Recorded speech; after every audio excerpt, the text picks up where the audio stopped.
তো হ্যালো বন্ধুরা, welcome to আমাদের গাঁড় ফাটা মিনি ব্লগ। ব্লগটি হতে চলে খুবই আকর্ষণীয় বলতে ব্লগটি হতে চলেছে রান্নার উপর নিয়ে। আজকে আমরা চলে এসেছি একটু মাংস কষা নিয়ে ভিডিও নিয়ে। তো ক্যামেরাম্যান পলি, মাংস কষার দিকে ক্যামেরাটা ঘুরিয়ে দাও একটু।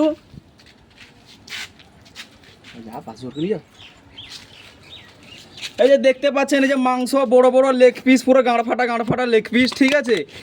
এর মধ্যে এখন মশলাপাতি ঢালা হবে, পুরো ইউনিকভাবে বানানো হবে মাংস।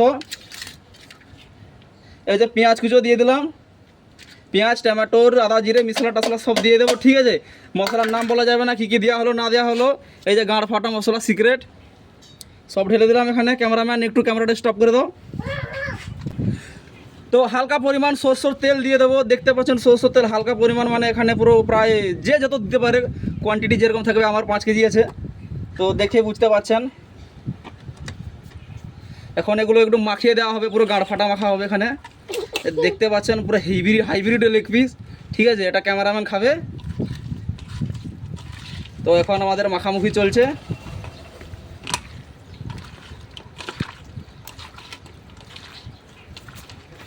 আরও কিছু মশলা দেওয়া হবে, ওটা ক্যামেরার মধ্যে দেখানো যাবে না, কারণ ওটা সিক্রেটলি মশলা। যদি দেখিয়ে দিই ভাইরাল হয়ে যাবে, সবাই বানাবে। ওটা দেখানো যাবে না পুরোপুরি।